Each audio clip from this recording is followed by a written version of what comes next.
Well, this is a quick down and dirty update. It's on my wrist.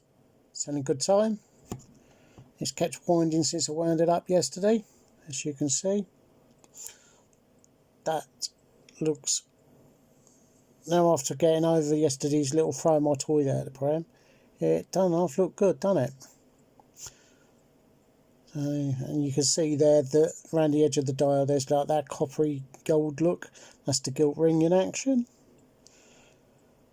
So yes, you can build your own watch from stock parts and off the shelf parts.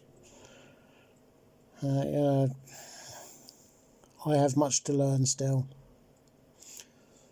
Yeah, it's holding, it's about half a minute slow.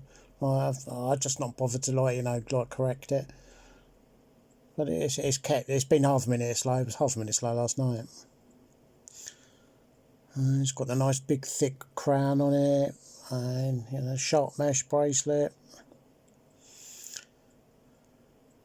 And I know that this is going to be, because it's all new stuff, like everything's brand new, that it's going to be at least 200 metres rated. So, there you go. Catch you in the next one.